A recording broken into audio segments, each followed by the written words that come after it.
What's up, everybody? Welcome to the Pick Six Podcast, CBS Sports Daily NFL Podcast. I'm Will Brinson. I'm your host. It's Friday, September 24th, and it's time for the Pick Show. That's right. It's time for the Best Bets Show in the feed.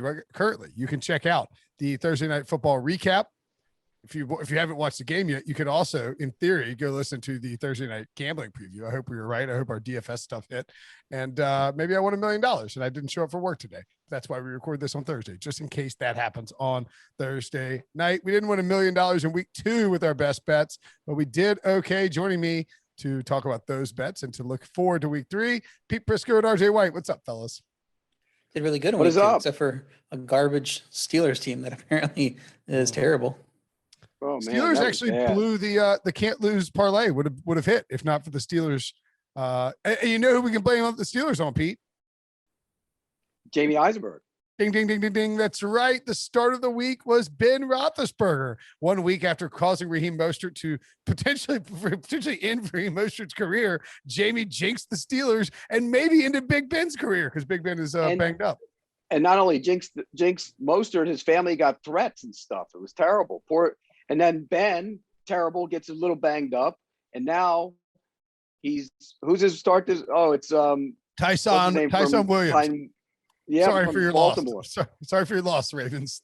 It's another running back. Look at our RJ's face is great because RJ, does he's the head of the fantasy and sports. He's Jamie's boss. He's like, yeah, and he's getting mad. RJ, you're getting mad at Jamie. The pressure's on him.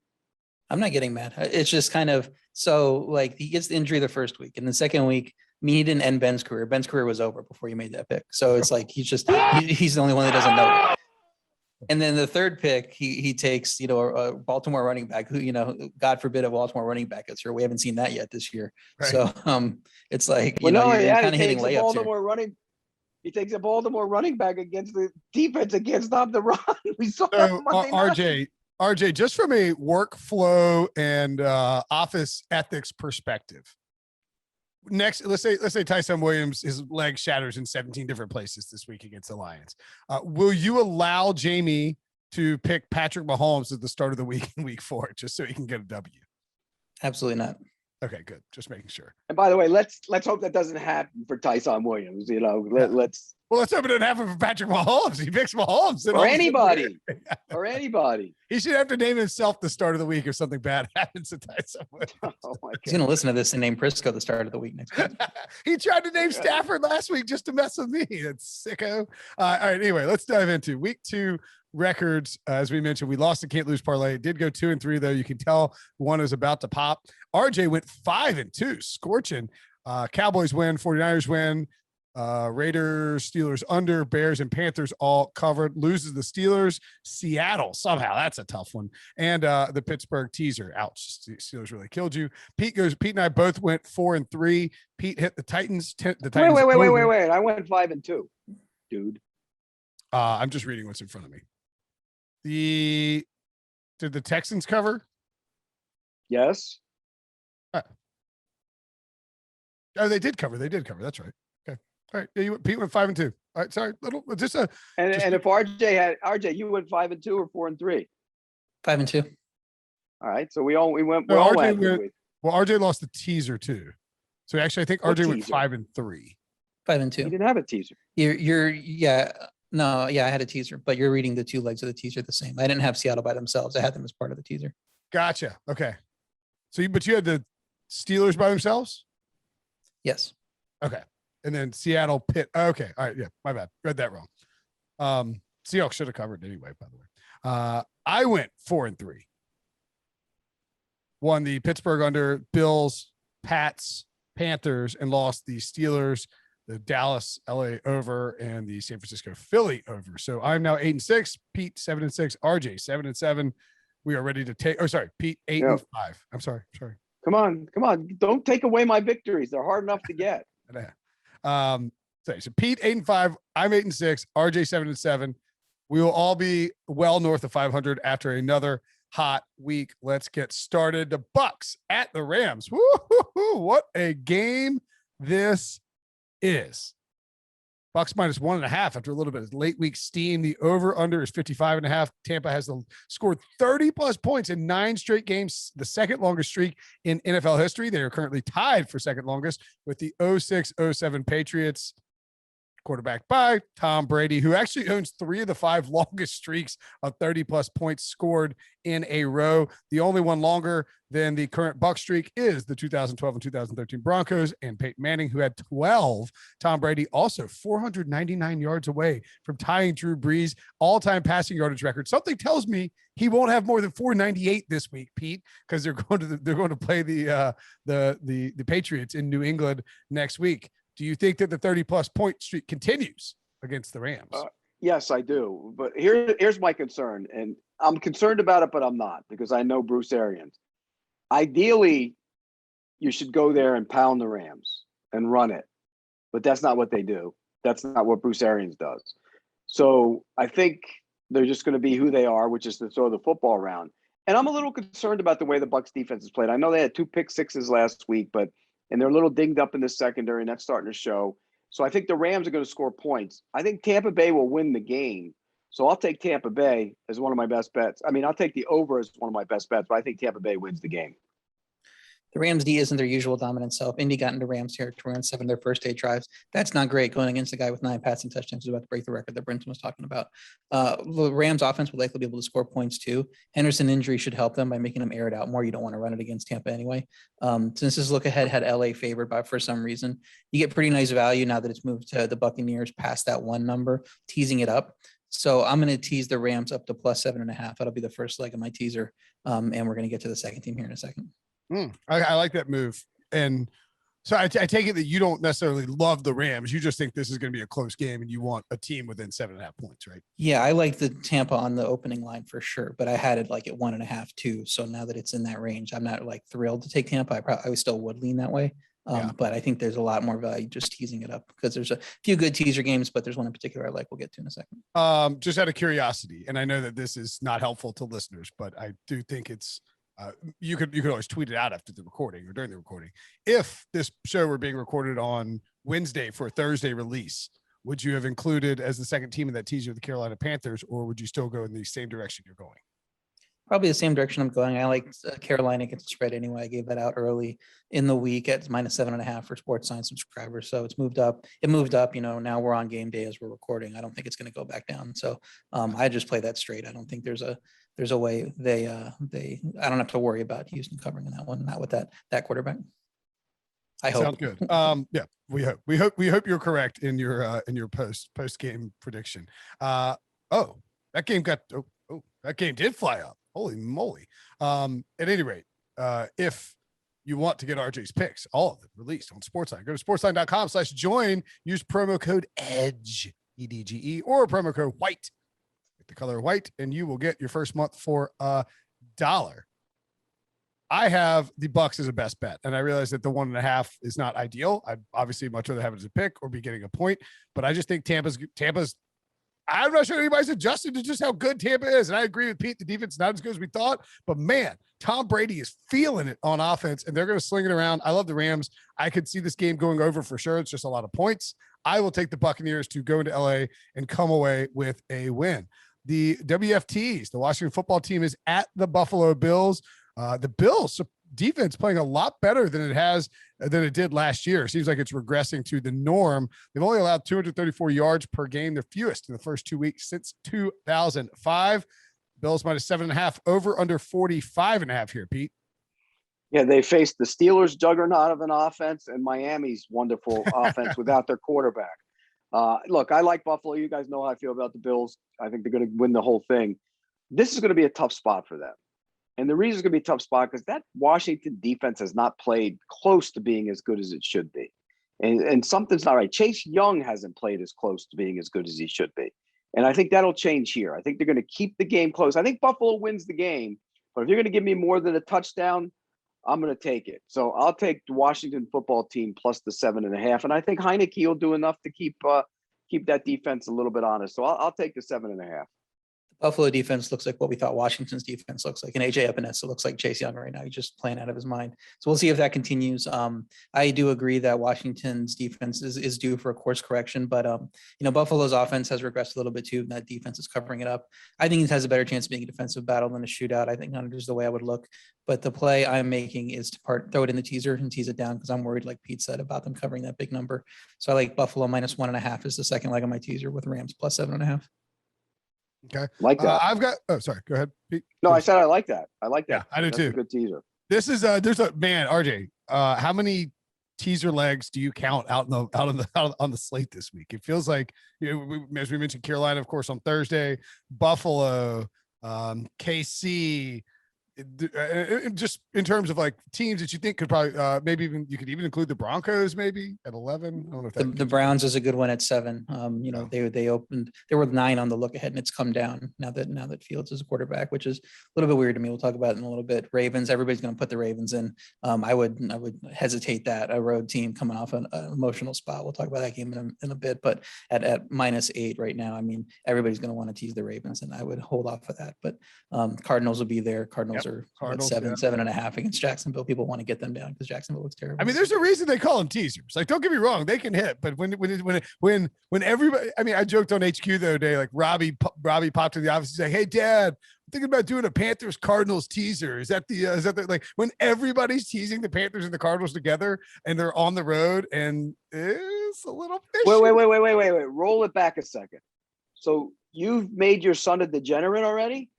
I didn't do anything. He just made himself a degenerate. Oh my God. Yeah, right. I know, right? From Papa degenerate to the son degenerate. Hey, I got Robbie that sports line code and he got signed up and now he's making some smart picks. I will say, I hope he's not following his father. I will say, so my stepfather-in-law, like aka stepdad, he'll like Carrie, awesome guy, but it's like if he ever calls me and I'm like, "Hello," he's like, "Hey," if he calls me Will, then I know, like, he's like, "Hey, Will." He's like, I'm like, "What do you want, Carrie?" He's like, "I can't get that sports line login that you got me quite working." he pops on there. I always tell him to follow RJ's picks. Anyway, I've got, I don't know where the hell, what the hell am I talking about? I got the Washington football team as a best bet too. 7.5 is just too much.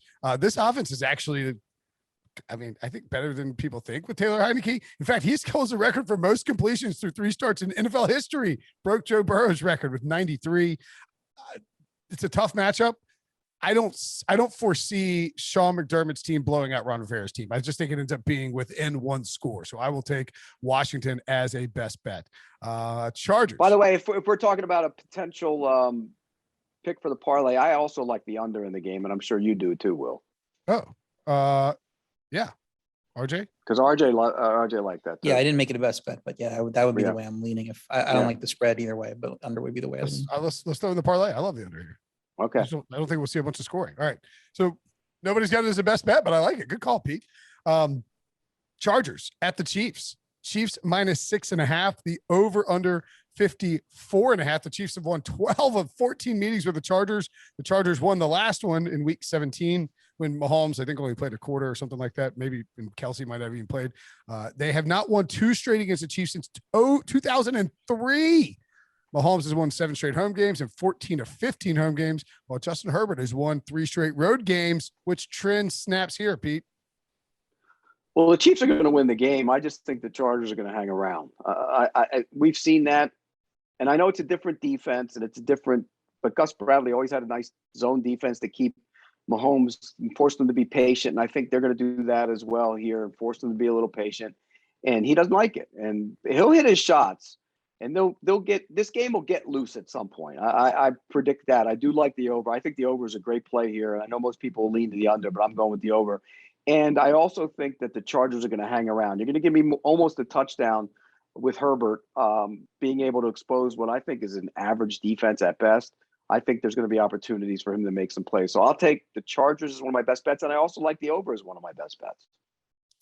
My power ratings say there should be 9.5, and so that I should be all on the Chiefs. And I think all that is I'm a little too aggressive on them. I don't trust my power ratings as much at the extremes. Is the team as good, better than what we normally see from the best teams in this league? So I think this line is probably fairly priced. I'm not rushing to take the Chiefs now. I mean, the Chargers offense hasn't scored a lot of points yet, but they got the ball into Dallas territory on every drive. They only had 7 drives total. It was a quick game. They're going to start scoring points at some point, and the high total here is foreshadowing it. I think people understand that this Chargers defense hasn't blown up yet. So with how that Chiefs defense has looked, I mean, it's a backdoor cover spot for the Chargers. So I don't like the Chiefs to cover a decent number anyway. So 6.5 seems to be baiting us to take the Chiefs at less than a touchdown at home. So I'm just going to stay away. I would probably lean Chargers just because of that. You're trying to trick me into take the Chiefs, but I'm just staying away from this one. Yeah, I don't have a best bet on this one either. I lean towards the Chargers as well, primarily just because it's too much. And I think if you look at what the Chargers are capable of doing, it's getting involved in 1-score games that they lose in the last second. Wow, it turns out that Brandon Staley didn't magically fix the Chargers' ability to make dumb mistakes. It's not as egregious as it was with Anthony Lynn per se, but I just don't think they're going to get blown out here. They have too much going on offense. If I was going to look for a bet here, though, if you want a little prop bet action, Austin Eckler over receptions or receiving yards. I think it's like 39.5. I bet he gets heavily used in this particular matchup and ends up catching a ton of passes. So that would be a prop bet I like, but nothing in terms of the best bets here for me. Seahawks at the Vikings. Seahawks -1.5 in Minnesota. Over under 55.5. Russell Wilson, 7-0 in his career against Minnesota, including the playoffs. That is the best win-loss record against Minnesota by any quarterback in NFL history. Russ can pick up his 100th career win in the regular season with a victory over Minnesota and Mike Zimmer this weekend. Does he get it, Pete? No, he does not. And I think this is going to be a high-scoring game. Desperation is at play here in a big way for the Vikings. And people say, well, Seattle can't go to 1-2 in a good division, but 0-3 basically sends you out of the postseason, I think. I know there's 17 games, but you can't go 0-3. This is their home opener. Seattle's defense was bad. Minnesota's defense isn't very good right now either. So I think this is an over game. And again, all the fantasy people got angry last week because there wasn't a lot of scoring. This week, it's going to come back the other way. I think there's going to be a lot of scoring. I think this game will go over. I like the Vikings and I like the over both in this game as my best bets. I got a best bet on the Seahawks -1.5. Minnesota's D hasn't been good. Minnesota's offense might not have Cook at 100% after getting dinged up. Minnesota had back-to-back gut punch losses in the last second after that missed field goal. I don't know where they're at mentally. It's hard for them, I think, to prepare in this game. Seattle always plays excellent after a loss. NFL best. 70 almost 70% cover rate since 2016 after a loss. I'm not sure how the Minnesota defense, with how they're playing, slows down the Seattle offense, but I could see a bounce back game from Seattle defense. So if it's a close game, I much more trust Seattle in the late game scenarios, and I do Minnesota with what we've seen from them. So I like Seahawks to cover even if it is close. I have the over as the best bet as well, and I like Seattle, and we'll probably bet on Seattle, or maybe already did bet on Seattle. They're just in a good place right now with that offense. Now the problem is, and this is why I like the over, is I don't think the Seahawks defense is very good right now, particularly on the secondary. And both Pete Carroll and Mike Zimmer want to pound the ball and run. But the way that they're letting Russ approach this offense and the way that Shane Waldron is setting things up, the Seahawks are going to throw and be aggressive down the field early in the game. And when they do that, it's going to lure the Vikings into the game that they don't want to play because they're going to be trailing, and they're going to let Kirk Cousins wing it all over the place. And it's just going to turn into a shootout, and we're going to get over 60 points. I think this is the sneaky DFS stack of the week too, because everyone's going to focus on Bucks, Rams, and Chargers, Chiefs. More than likely, this is a game where you can load up with, Russ, Lockett, and then bring it back with Justin Jefferson or Adam Thielen, and potentially, have a big week. So I'm quite high on the over here and like the Seahawks to find a way to win. Ravens at the Lions. Ravens -8. Over under 50, Pete. Do you think that Dan Campbell's ankle or knee biting upstarts can keep it close in this one like they tried to on Monday? No, but they play hard, and that's a reflection of him. He's building to something. It's hard to win when you have all young players and guys that aren't stars on a team. And so they hung around the other night. They made it interesting for a while. I don't think they're going to make it interesting here. RJ made a good point, though. Here's a team coming off an emotional win at home, now goes out on the road against a team that's not very good. You should win this game. But I think the Ravens are that much better. I'll take the Ravens. I think this is actually a pretty easy pick. And the Ravens have the likely 3-0 Broncos next week. So you start looking ahead, like, Broncos are gonna win this week. You think, that's a big test for us. And you're coming off that, you finally, slayed the dragon. You got the monkey off your back with Kansas City. So it's Detroit isn't as terrible as I expected. It might shock a few teams this year. And Detroit's offense had 6.1 yards per play versus the Packers. They just stunk in the second half once it started pouring. We don't have to worry about that in this game. So I think with the letdown spot for Baltimore here, it feels like this is a more competitive game than Baltimore expects and that they're ready for. And they win this one by 1 score instead of 2. So I got best bet Lions +8. I think it's one of the better spots you're going to find, catching the Ravens coming off that big win here. And nobody's going to like the Lions because they're 0-2 and everybody expected them to be bad, but they're not a basement level bad team. They're not like the Jaguars and how some of these Jets have been playing. They've actually been pretty solid in their game. So give me Detroit +8. I would lean towards the Lions as well, mainly because I agree. The Ravens are a much better team. They can pound the Lions into submission, assuming Tyson Williams is alive by the time the game kicks off. He'll have a pregame ankle injury or something based on Jamie's track record. Pregame meal food poisoning. What's happening? If you're the Ravens, if you're the Ravens and you hear he's Jamie start of the week, do you make him inactive just to keep him healthy this week? roll out there with Murray and those guys. Hope they get him to the next week, or you just keep him on the sidelines and let Murray carry it the whole time. Oh my God, that's even funnier. If you bench him, and Jamie's like, I know, how could this happen? I got the lead. Because Jamie tried to use the injury excuse twice already, so we can't give him right. We can't give him the injury excuse for Roethlisberger last week. You can't. No, Big Ben played like crap, and now Big Ben's acting like he's hurt. Mostert gets the excuse, but not Ben. Yeah, well, I mean, also maybe don't pick a guy who's potentially fragile and gets injured all the time as your start of the week in week 1. But I don't know what to tell you. At any rate, yeah, I like the Lions to keep it close. Granted, that Ravens could run all over them, but I don't think the Ravens defense is good enough to completely stop Jared. The only reason the Lions didn't cover against the Packers last week was because it started pouring down rain and they had that fumble where they got down 2 touchdowns and they had to throw and they just couldn't do it. So you look, the other thing to look here, Hawkinson overs, DeAndre Swift overs in the receiving game. I know that those are fragile and all of that, but they're going to be tossing it to them a ton. All right, let's take a quick break. And when we come back, more best bets. Packers at the 49ers. This old chestnut.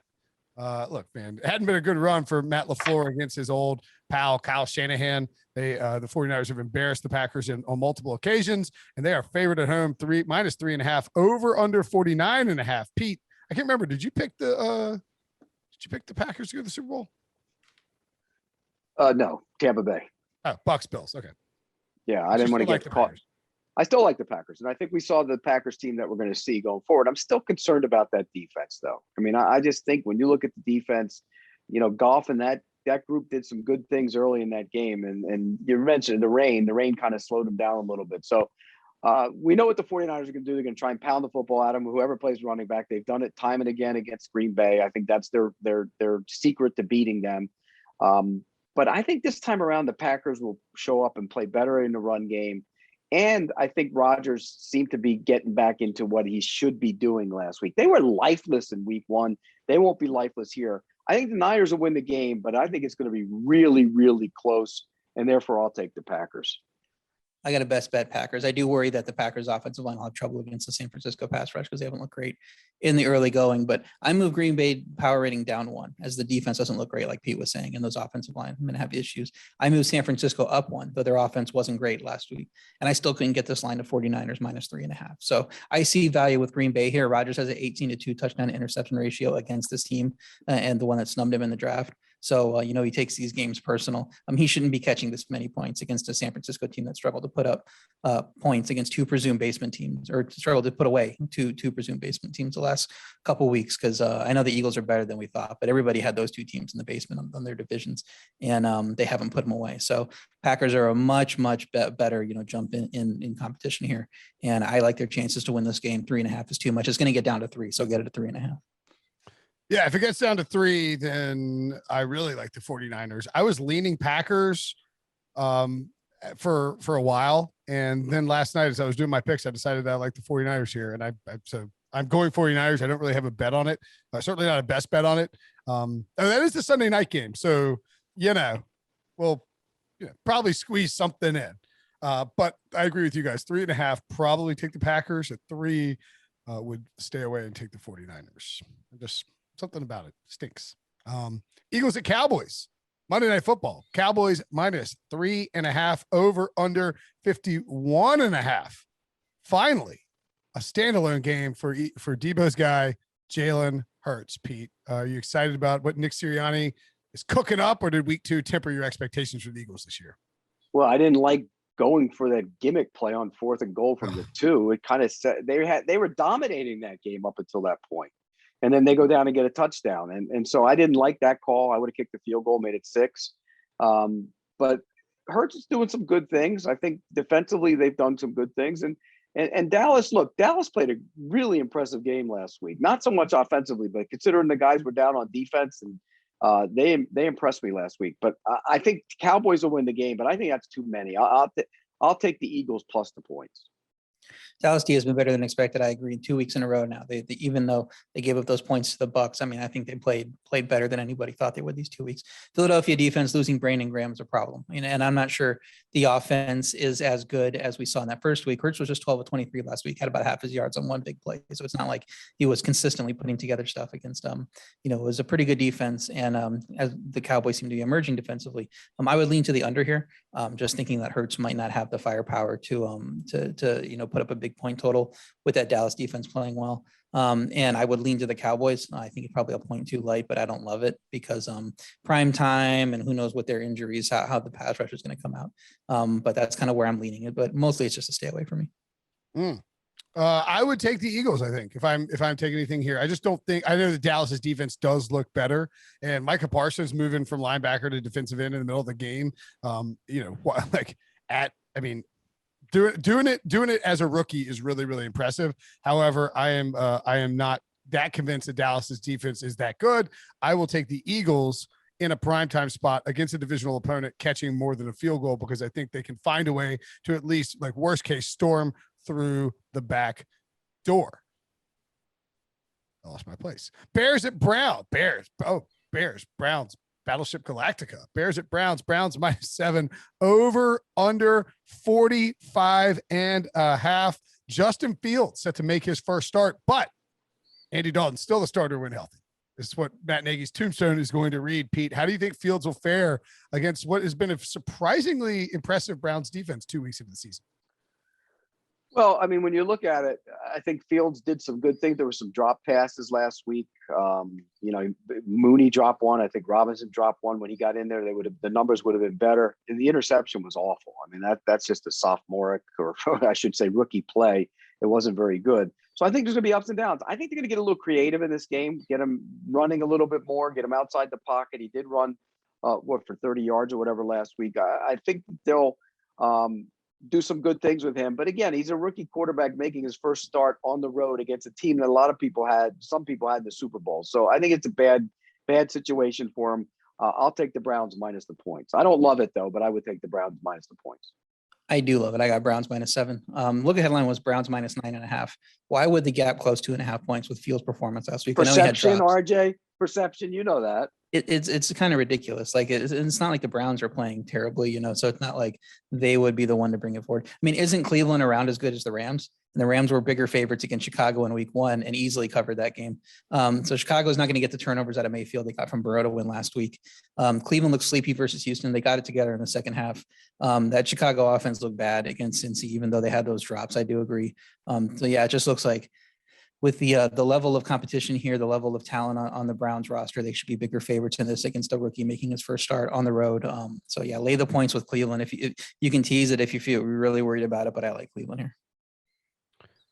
I think I like the Bears, and I don't know why. And I'm a little nervous that RJ likes the Browns here because Cleveland's a good football team. They're just good. If they had a different jersey on, I think we would look at them completely differently. However, I don't know that the strengths of the Browns necessarily match up against what the Bears do well on a defense. Like the Bears' defensive front is good. Their secondary is a problem. And Cleveland's pass rush is except good. for Johnson, the corner is playing great. Yeah. I'm not saying they're bad. I'm just the La Tech kid, right? I'm not saying that they're Jalen Johnson. I thought he was La Tech for some reason. Oh, he's Utah. Remember, he's the kid that had Ferguson, maybe. Yeah, Ferguson's from La Tech. That's what it is. Yeah. Okay. Jalen. Anyway. Johnson, he's been good. I'm just saying that if you're going to attack the Bears, you want to attack them through the air. And I think the Browns will be stubborn about their run game, which could lead to this being a lower scoring, closer game. Fields is going to make plays with his legs. If Matt Nagy is a good offensive coach, he will change the playbook that they are using. And he will incorporate a bunch of read option stuff, and he will give Justin Fields easy looks, and he will use his legs, and he will let him run. If Matt Nagy is a bad offensive coach, he's going to say, here's Andy Dalton's playbook that we ran. You run it, but just be different. And I don't know what the answer is, but I'm crossing my fingers and hoping it's the former. And that's how the Bears cover. And I can't wait till Sunday when I find out that it is not the former. Yeah, you said if Nagy's a good offensive coach, and every Bears fan just started cackling. They were like, get this guy. This guy is not going to make it through this season. What are you talking about? Yeah, that's right. Actually, he's a pretty good bet for first coach fired, huh?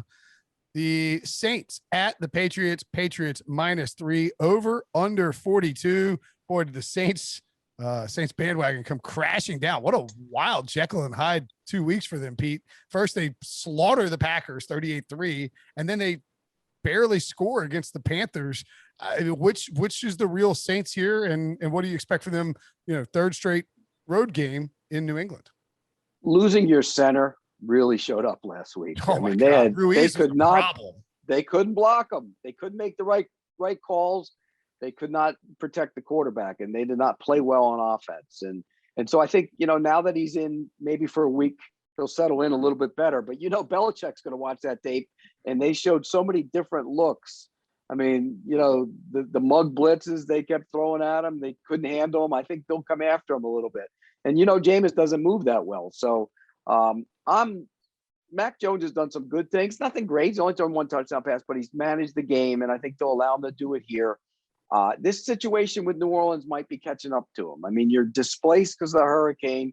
Your first game is a home game on the road. You go back to Texas, you go back out on the road, and now you're playing on the road again. I think it's too much. I'll take the Patriots minus the points. Saints were a clear fade last week, especially with all their injuries, not only at center, but on the defensive side. That offense had just 6 first downs last week. Belichick takes away the best thing you want to do. If he takes away Kamara, how are you going to move the ball with this offense the way it looks? Mac Jones doesn't look interested in going downfield at all, even when guys are open. I expect New England to engineer these longer time-chewing drives where you don't put the ball at risk because they know that the New Orleans offense probably isn't going to do much against them. I think under is the way to lean because of that. If you like the spread, I think it looks like you may be able to get it at New England -2.5. It looks like it kind of wants to tip. I see -3 even out there right now. So I'd wait for that and play it at 2.5. I think that's the way you go with the Patriots this week. Yeah, if you can get 2.5, that's clearly better than 3 for obvious number of reasons. I like the Patriots in the spot. As Pete noted, that the center thing is an issue for them. I mean, it just is. Guys were flying up the middle to get Jameis Winston. Bill Belichick is going to see that. He's going to attack that position. He's going to know the weaknesses, and he's going to send pressure up the middle. And good luck stopping it. They got the tackles are great, but the interior is an issue right now. I know Sean Payton can adjust too, but I just think this lengthy departure from home is starting to wear on the Saints, and it just makes it difficult. And Jameis Winston was Jameis last week. Not as much as people wanted to say. I think he was sort of forcing it when they got down, but the Patriots can do the same thing to you. They're going to run the football. They're going to grind on you defensively and offensively. Mac Jones is not going to make mistakes, and they're going to force you to make plays. And I think when you start doing that with Jameis Winston, you could run into a little bit of that. Which one's worse? I guess Hyde, right? Mr. Hyde, Dr. Jekyll is Dr. Jekyll good or bad? Which one do you not want to be? Mr. Hyde's the monster. Yeah. See, Jameis turns into Mr. Hyde when you force him to make plays. I think they force him to make plays, get bad. Jameis, give me the Patriots as a best bet. The Indianapolis Colts are headed to Tennessee for a critical game. Fun fact, you can only have 2 sprained ankles because you only have 2 ankles. And Carson Wentz has 2 sprained ankles. Both of his ankles are sprained. He has not yet been ruled out as of Thursday afternoon, but give me a friggin' break. You're going to play this guy with 2 sprained ankles, Pete? Titans -5, over under 48. How does Carson Wentz play? This line has to incorporate Jacob Eason. It has to. And here's the other thing about Carson Wentz. Some guys are just always hurt. I mean, no matter what they do. And it's not the same body part. It's been a different body part every single time. So some guys are just, jinxed that way. And I can't imagine he'll play in this game. And even if he does, how could he move? Not that the Titans are any good on defense. I mean, my gosh, Tyler Lockett was wide open so many times last week. Their busts in that secondary are amazing. Now, they are making a change in safety, but still, they're so bad on the back end right now. They don't rush the passer that well. This would have been a good opportunity for the Colts to hang around and maybe steal one. But with the way Jacob Eason played in the preseason, I don't see it happening. So I'll take the Titans minus the points. There's going to be a value once he's ruled out. It's going to go up. I don't think this line is just assuming he's up. I think it's in the midpoint right now. So that's why I have a best bet Titans -5. Jump on it now. You guys are saying Jacob Eason. Brett Hundley's out here getting first team snaps on Wednesday. And it looks like there's a real possibility he could be playing in this game. That is a major red flag for Jacob Eason, drafted in the 4th round. Supposed to be the guy, it's your long-term number 2. And that could also be the gimmick. Let's get him preparing for Brett Hundley to move around. You know what I mean? Wright came out and said they might go with Hundley. I know, but they'll probably play both of them. Yeah. And that's a red flag too. I mean, Eason with where he was drafted and how long he's been with his team should be able to be this number 2 guy that can step in, be like Jacoby Brissett. You're not having those questions about Reed Sinnett really, coming in and getting some snaps there. So I seriously doubt Wentz going to get cleared for action without missing time. With that defense, I would love a backdoor if it was somebody other than Brett Hundley. You may be getting snaps at the end of the game.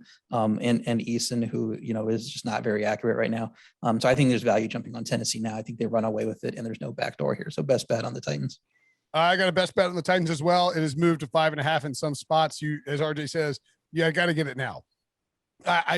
This line has to be. I heard somebody say that it would be 2.5 if it was Wentz in there. Well, what? Why would it be 2.5 if Carson Wentz is there with 2 sprained ankles? Like, the guy can't move. He's not playing well. The Colts don't look like a good football team. The defense is banged up. They're not playing well either.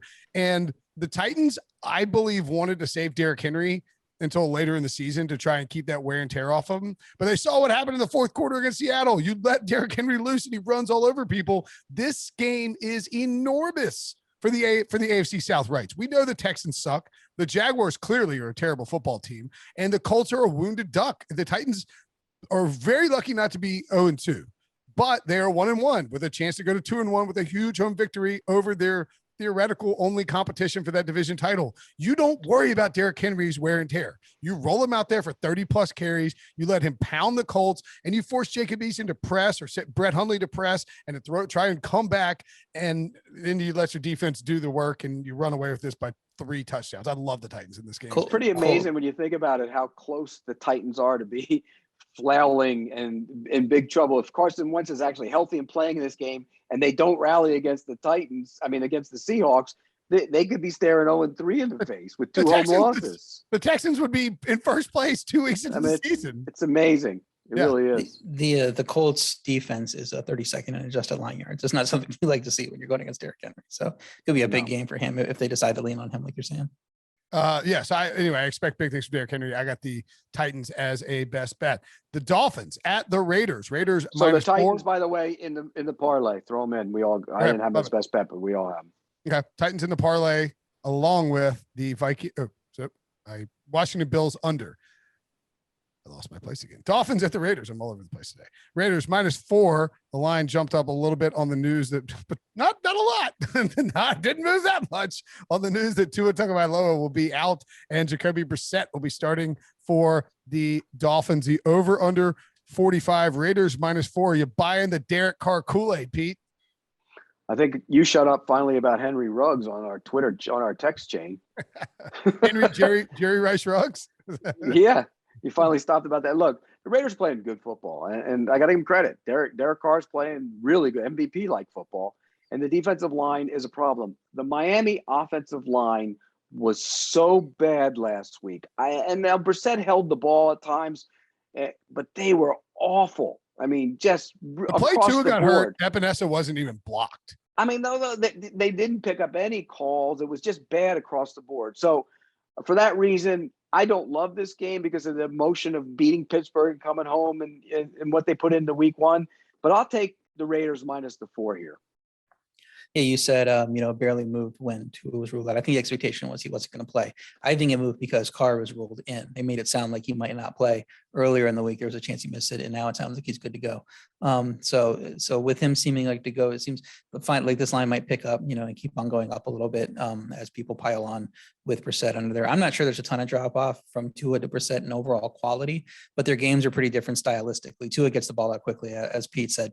Brissett just holding the ball, or I think you said just holding the ball. And that offensive line, you do not want to do that with that offensive line. And that Raiders D line playing really well. Max Crosby out here.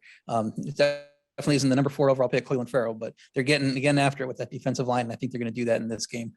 So they've looked great early on. Miami's offensive line seems suspect. Maybe a little bit let down for the Raiders offense. Carr's not 100%, even if it looks like he's playing. Under probably looks like the play to me at 45. But I'm not playing the spread. Yeah, and actually, RJ, we don't say suspect now. We say sus. No, it's no longer suspicious or suspect. It's sus. And if you want to call somebody a name and be cool like the kids, you call them a sussy baka. What? You get that from Robbie too? my Robbie calls me a sussy baka all the time. It means a suspicious idiot, which kind of fits. Why can't people just say what the word is? Sus. That's a new word. It says suspicious. Oh my or sus. God. Pete, you're very sus. Yeah. You sussy baka.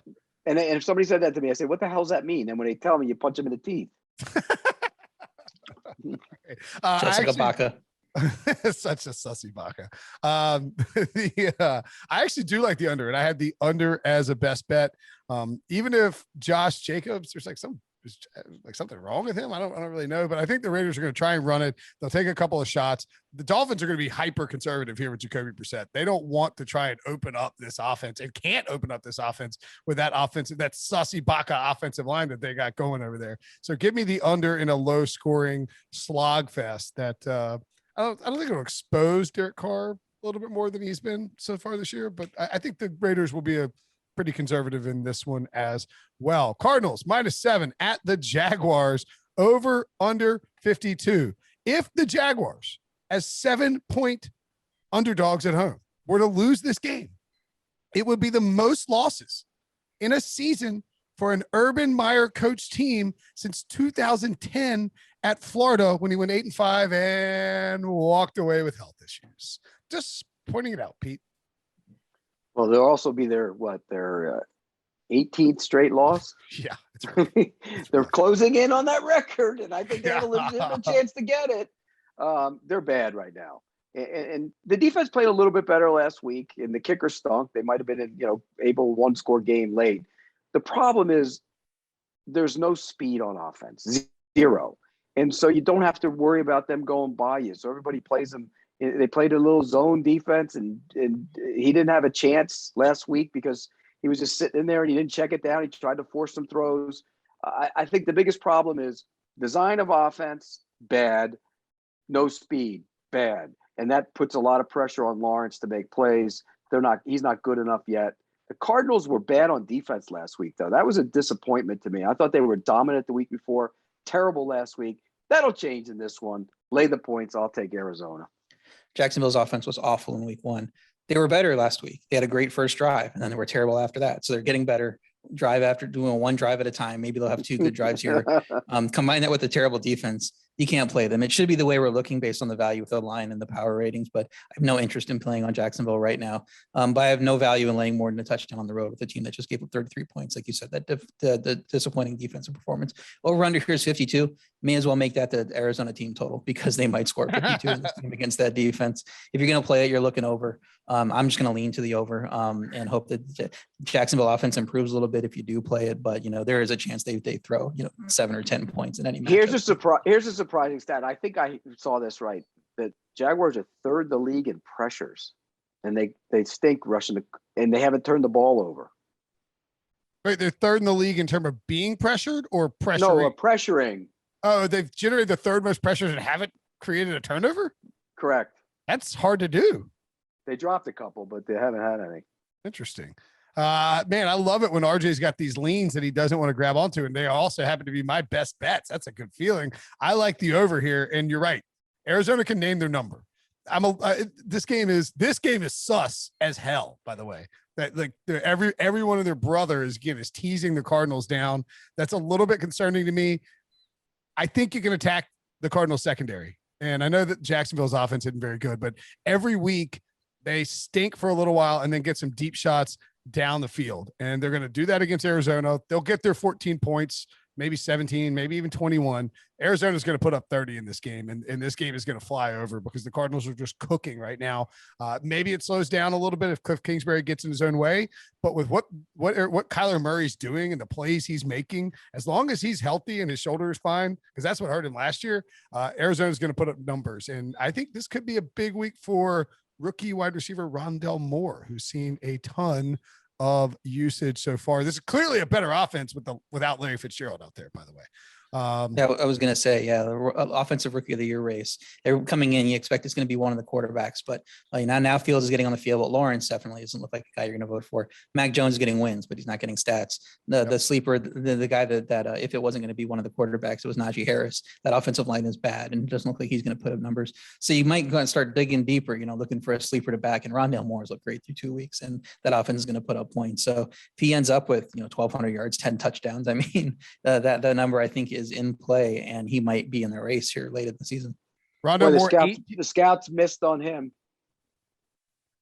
Yes, they missed on him. Should have been a first rounder. I remember I called him Baby Tyreek Hill, but he's not as good as he doesn't run as fast as Tyreek Hill, but he has that same kind of ability.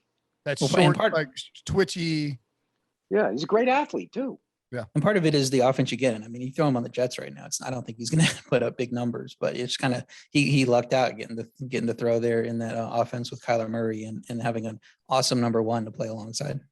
Do you think that it would be worth it at 18-1 to take Rondell Moore? I think it's worth a flyer there. Yeah. I don't think he's the favorite by any means, but I don't see that this is going to end anytime soon. He looks like a vital part of that offense.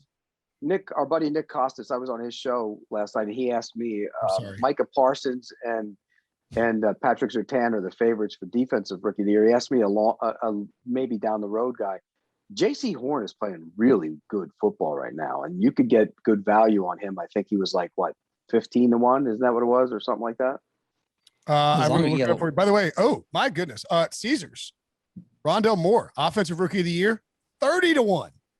Hammer that, yeah. J.C. Horn, I like before the season because we thought that defense was going to come together at some point, but we don't know if there's going to be a player of the year that emerges that you're going to vote for like a Brian Burns or someone like that. So if you want to reward that defense for having a really good season, give it to J.C. Horn, the first defensive guy drafted. And if he had a pick last week, right? I mean, he throws a couple more picks on the ledger in the first half of the season. He's going to be in play. His biggest problem might be Patrick Surtain, who's the guy drafted right after him, who's getting a little more buzz at Caesars right now. Surtain, the leader, the favorite for defensive rookie of the year, 5-1. Micah Parsons plus 550, Jamin Davis plus 750, and J.C. Horn 12-1 along with JOK. That's a list of Pete's favorites up there. Also, the first 4 defensive guys drafted. But no, I like Tryon, and he should have had a sack last week. He's going to come on. You watch. It's try and work the stab at 20-1. By mid-November, everybody's going to say, "Oh yeah, remember when we didn't mention him at the beginning of the season? He's going to be in the conversation by the end of the year." So would you bet him at 20-1? I'd take a shot at it. That's a good flyer. Rondell Moore at 18-1, 20-1. No, Rondell Moore 30-1 on Caesars. 30-1 and 20-1. There you go. Right. Of course, Pete would never actually bet on that. In case anybody asked it. No, I don't. You can't because you have the vote. Yeah. Correct. Yes. I don't bet on that. I'm clearing that up so you don't get Bill Simmons. Or Simmons is like, I bet a ton on LeBron. No, I don't bet. I'm just giving you. I give you an MVP vote. I give you the information. Correct.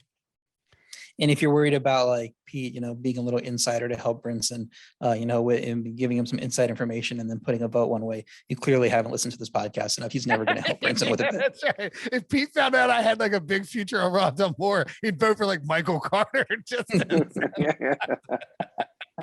Sorry, buddy. It comes out, it's like 48-1. All right.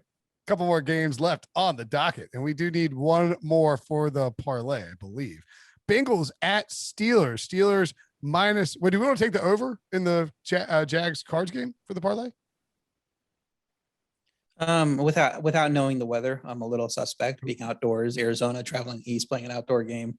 I'm a little hesitant. I joked that they're going to score a ton of points, but I could see the conditions. It looks like it's going to be just lovely weather.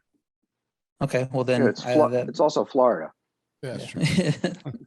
Sure. Yeah, there's maybe like somebody like a, if you could have somebody streaking. I mean, anything could happen in Florida. Although Jacksonville really more like South Georgia. Yeah, but I'm saying the weather is, rains in the afternoon in Florida. And then Jacksonville needs to score points too. You just don't know what that offense, they might throw up a dud, especially if they can't block and the Arizona pass rush from the first week shows up. All right, we'll figure something out. Bengals at the Steelers. Steelers -3. That line's got to. I guess Big Ben concerns. Over under 43.5. This over under is kept tumbling down from 47.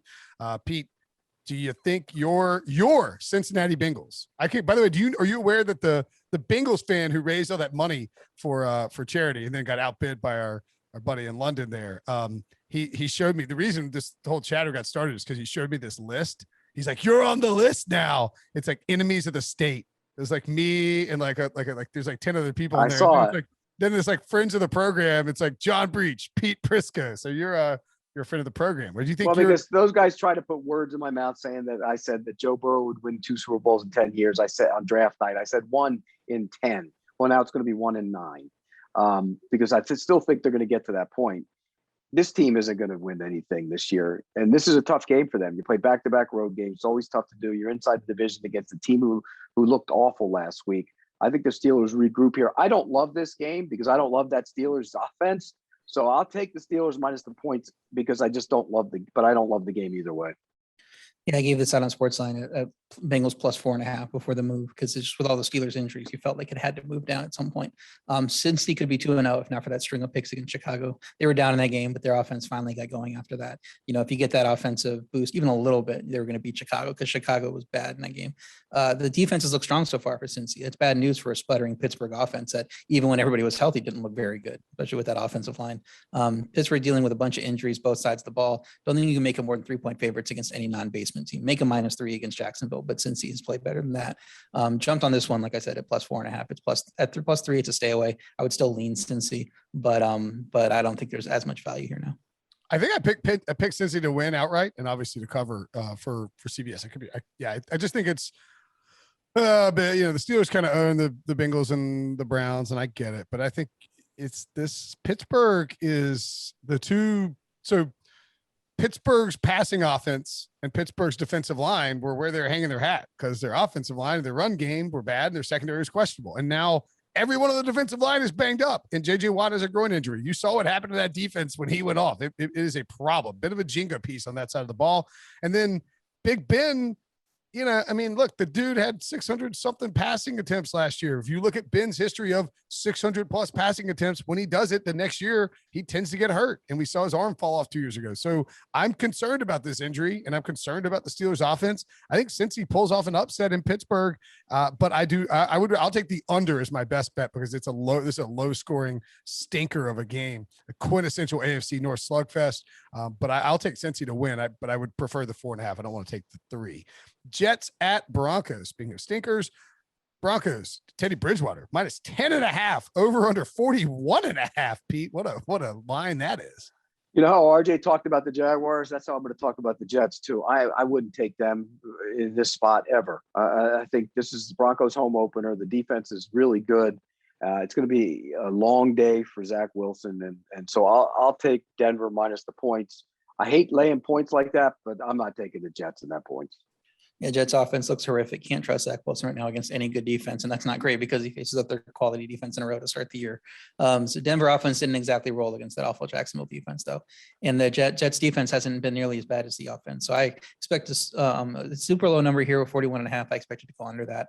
I can't lay the points with Denver and this low total because there's just a little bit needs to go wrong, and then you're not hitting that because it's such a high spread to cover with what's supposed to be a low scoring game. So I would lean under. It's not a best bet, but I would lean under at 41.5.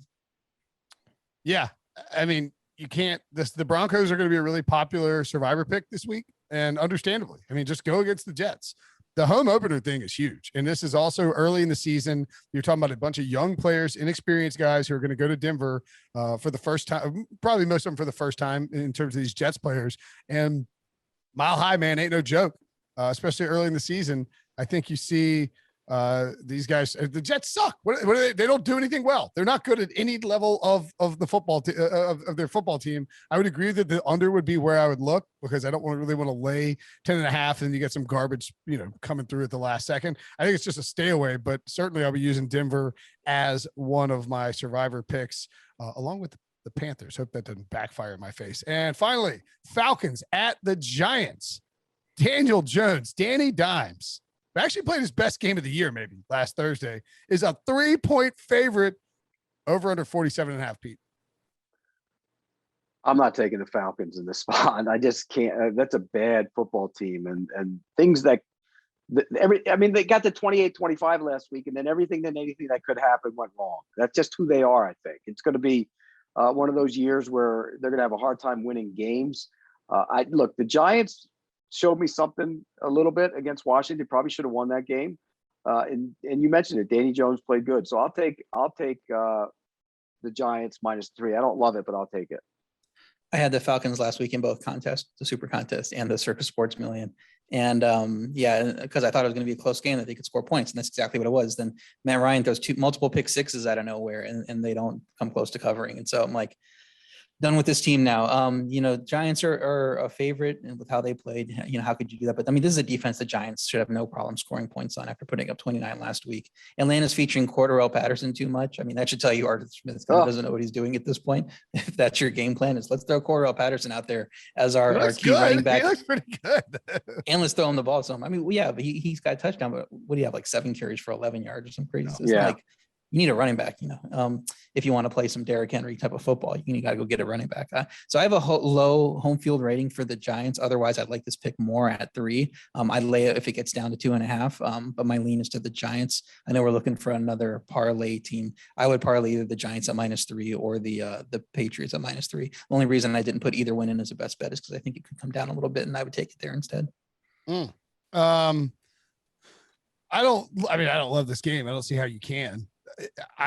If I'm Arthur Blank, I'm having an absolute panic attack that I made a huge mistake with Arthur Smith. And I don't want to thrash Arthur Smith 2 games into his tenure, but it's not like he played the 85 Bears here and the Eagles and the Buccaneers. I mean, I know you can't run against Tampa, but I mean, just, you got to scheme something up that gets, Calvin? We thought Calvin Ridley might lead the league in receiving yards this year. Kyle Pitts is supposed to be a franchise changing. Hard to throw when you're on your back. I know, but man, they got like 3 first-round picks on that offensive line too. It's a problem, Pete. No, it's a bad team right now. Yeah. They lost Alex Mack. Alex Mack goes to moves on, and anywhere he shows up, Larry Hartstein was making this point before the season. That offense just elevates, and now the corollary is he leaves the team and it might fall apart offensively on the line. You can't. What you can't factor in is the brain of the center. That's such an important position, and people just look. He's not as physical as he used to be, Mac. I don't think he's as good as he used to be, but the brain is so valuable. Remember I always point to this when people talk about Alex Mack too. It's like the 2014 Browns were leading the AFC North, and when he broke his leg, and then they cratered, and then they went 3-13 the next year. I believe Mike Pettin got fired, and Hugh Jackson went 1-15. I mean, just. Do you have a pick on this game or not? No. No. Okay. I was gonna let you pick. Between, we need another part. We need another pick for the parlay. Yeah, Giants or Patriots -3. I'll take the Patriots. Okay, Patriots it is. All right. Yeah, I got no pick on the Falcons versus the Giants, but I do think there's some possible. Oh, I'll tell you what. This is a sad state of affairs. I dropped Jameis Winston for Daniel Jones in a fantasy league. That's where we're Good at. move. I mean, with that level of quarterback, you should be playing matchups anyway. You don't get much better than that Atlanta matchup. I got Trey Lance sitting on the bench. I'm hoping he comes in in a few weeks. I'll play matchups till then. But yeah, I mean, I think Daniel Jones over rushing yards. Good prop to bet here. The Falcons defense is hot trash, and hopefully they'll let Danny Dimes get loose with those wheels. All right, so our can't lose parlay. What I forgot what the under was. We had Washington Buffalo under 45.5. And then we added Tennessee -5. And then we added Patriots -3. That's our can't lose parlay of the week. If we get one, and all of a sudden we're right back on track. We got two. You lose two, you win one. You're still up big money. Pete Prisco's best bets: Vikings Seahawks over 55.5, Washington +7.5, Bucks Rams over 55.5, Ravens -8. Chargers +6.5, and the Chargers over, which I think is up 54.5. That's a lot. If you're right, Pete, this is gonna be a fun fantasy week because there's a lot of points coming. Because last week was awful fantasy wise. Yeah, at least the 1 o'clock games were terrible. 1 o'clock games were awful. RJ's best bets: Green Bay +3.5, Seattle -1.5, Tennessee -5, Detroit +8, Cleveland -7, and a teaser with Buffalo and the Los Angeles Rams. Buffalo down to 1.5, the Rams +7.5. And my best bets. Boy, I got a lot of best bets. Washington +7.5, Titans -5, Bucks -1.5, Eagles +3.5, Pats -3, Bengals Steelers under, Cardinals Jaguars over, Seahawks Vikings over, Dolphins Raiders under. 8. Is that 9 picks? 9 best bets. What could go wrong? What are you doing? I don't know. I just I like the picks. I don't know. I love the card, Pete. Oh, there you go. There it is. I love the card. Seeing the ball. No, we'll see. I like those totals maybe better than the sides, but okay about it. All right, that's the show. Great stuff. Let's stay hot. Pete, RJ, always a pleasure, fellas. You got it.